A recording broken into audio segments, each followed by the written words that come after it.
In our college football game of the week, the homestanding Maryland Terrapins decided to wear their red ops uniforms. Red helmets, red jerseys, red pants, red shoes, red socks. Then they took the field, and the Ohio State Buckeyes made them see red all game long. The Buckeyes scored touchdowns on their first two possessions en route to their second consecutive 62-3 victory here today. Ohio State over Maryland 62-3 here at Capital One Field in College Park, Maryland. Ohio State did not waste any time getting on the scoreboard. As I mentioned, those two touchdowns on their first two possessions. The first possession capped off by a 3-yard run by H-back Curtis Samuel. The second possession capped off by a 4-yard scamper by quarterback J.T. Barrett. Now, the pivotal point of this game came late in that first quarter. Maryland, their best drive of the game, they got to Ohio State's 1-yard line, had a 3rd and goal from the 1. They were stopped. On 4th and goal, they decided to go for it, then committed a false start. They had to settle for a field goal, cut Ohio State's lead to 14-3. Those were Maryland's first points of the game and their only points of the game, as Ohio State just stepped on the gas and won this game by 59 points. I mentioned J.T. Barrett and Curtis Samuel. Those two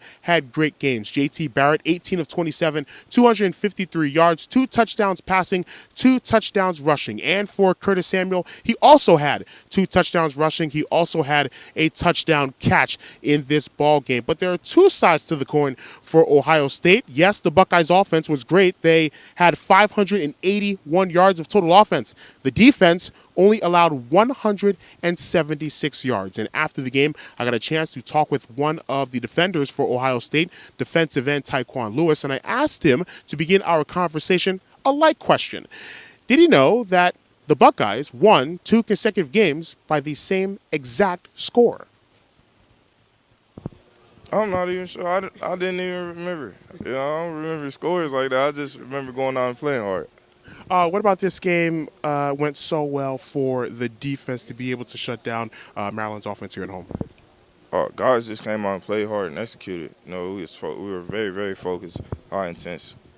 What about late seasons at Ohio State or any team that Urban Meyer coaches where you don't just turn it on, but you dominate late in seasons like a couple of years ago? November you win in November, That's the thing. Late in the season like this, you play your best ball at the end of the season. That's what we preach. Yeah, is there a specific message that Coach sends to you guys during this time of the year, November, going into December? And what is it? Play your best ball at the end of the season. That's the main thing. Like, play your best ball at the end of the season. You have to be intensely focused. You have to be locked in. There are just 2 games left, the Michigan schools, Michigan State, and then Michigan as well. You are playing very well right now towards the end of the season. What do you still have to work on as a defense? Just executing the little things. That's the main thing. Doing the little things correctly. Just fixing them, correcting them. What does it feel like every time you go on the road and there are throngs of Ohio State fans on the road? You get it at Ohio Stadium, but to hear it on the road, what is that like for a visiting player? That's the best feeling in the world. Don't get no better than this. Better than your favorite food? Don't get no better than this. Doesn't get any better. Great fans. Very, very, very respect. A lot of respect for them. Can you compare this team right now to the team a couple of years ago? And if there are comparisons, what are they? Guys, the bond here is so strong. It's just like that team, It's a strong bond. Guys love each other, and they come out and compete.